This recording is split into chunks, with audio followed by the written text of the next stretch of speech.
The Conquest by the Rats by Albert Bosch. Translated by Nullus. An educational fable for young Hungarians.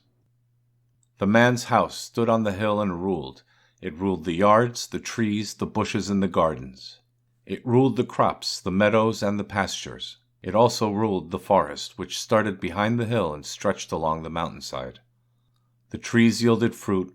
The man who lived in the house plucked the fruit from the trees and put them away for winter. He collected the vegetables and placed them in the cellar so the frost cannot harm them.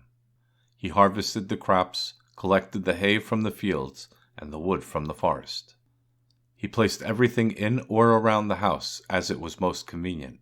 When winter started, he moved the animals from the pastures and provided a warm shelter in his barn where he took good care of them. This is how the man lived. You must know that from spring until fall, storks stood on the house's chimney, and a pair of swallows was nesting below the eaves. You must also know that budding birch trees surrounded the house in the spring with birdsong, and during the summer the scent of many flowers surrounded the house. The house had thick, sturdy walls, and once a year the man whitewashed them, except where the briar rose scaled its sides. These briar roses blossomed toward the middle of June, where the scent flooded the rooms through windows that remained wide open. For a long time this is how the house stood with the man inside.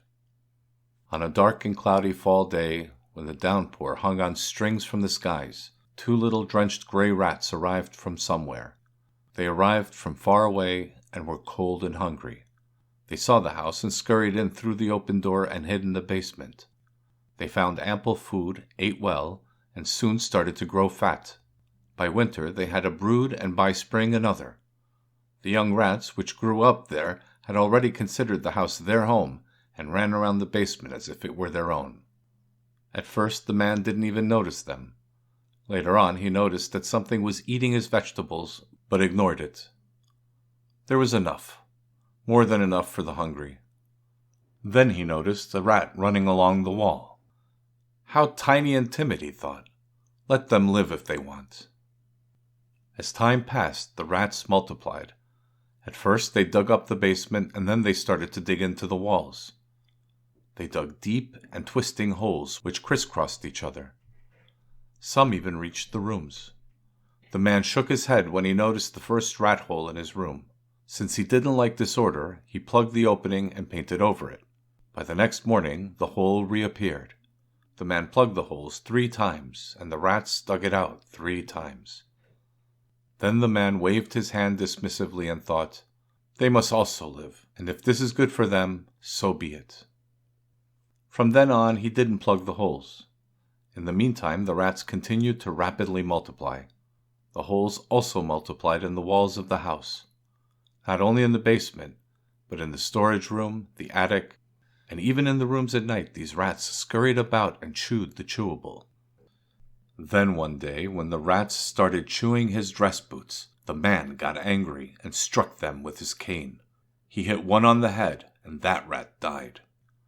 The rats furiously gathered over this and declared that the man is the enemy who does not let them live, restricts their freedom, disregards their rights, that he is a murderer, evil and selfish. "We won't be slaves any longer," screamed the head rat from atop a butter pot. "We want our freedom and our rights." Thus the rats decided to wage war against the man. The man had known nothing about any of this. He soon forgot his anger, bought himself a new pair of dress boots, and didn't care about the rats any more. Although by this time there were many rats. They ate all the vegetables in the cellar. They ate all the flour and cheese in the storage room. They started gnawing at the bacon, even though they knew that this was the man's most precious treasure, which he would not even share with his dog. When the man noticed, he took the remainder of the bacon, tied it to a rod, and hung it on a beam. This caused great commotion among the rats. "Impudence! Outrage!" they screamed when they realized that they cannot reach it. "He steals our food! Exploits us! We cannot accept this anymore!" Thus the rats rebelled. "It's our house," they proclaimed among each other, It was always ours. We just tolerated the man who lived in it as long as he behaved. But now enough is enough." Then one night the man was sleeping. The rats attacked him, bit him all over, and chased him out of the house. They chased him far away.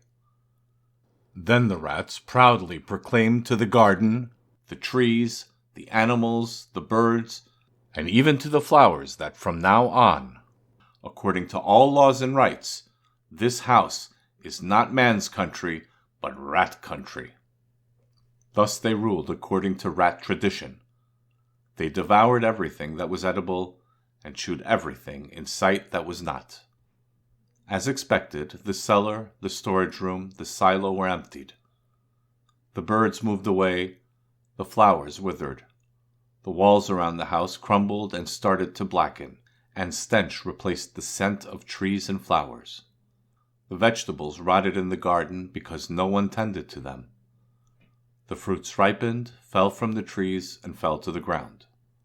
The wheat fields were not harvested, the rain washed it, and the wind took the seeds away. And as winter set in, the rats had eaten everything that was edible, and had chewed everything that was chewable. The walls were full of holes. The shingles were falling off the roof, and there were gaping holes below the windows and doors. And then the rats started to starve, because there was not one grain of wheat left. A strong draught swept through the gaps around the doors, while the wind whistled through cracks in the walls as snow fell through the broken roof. And these rats were helpless. At first they started to squabble. They started to scratch and kill each other, chew and eat one another. But finally they had no other choice. They picked up and left this ruined empire. As expected, the man returned for spring, repaired the roof, cleaned the house, adjusted and whitewashed the walls, plowed the land, sowed and planted. And by the time summer arrived, the house was once again surrounded by birdsong and scented flowers. The root cellar was once again filled. The grain storage was full, and as winter arrived, everything was as if nothing had happened. However, few rats remained hidden in the walls and in the basement pits. And when the man noticed that they were multiplying again, he thought long and hard what to do with them. You must also consider wisely and act accordingly.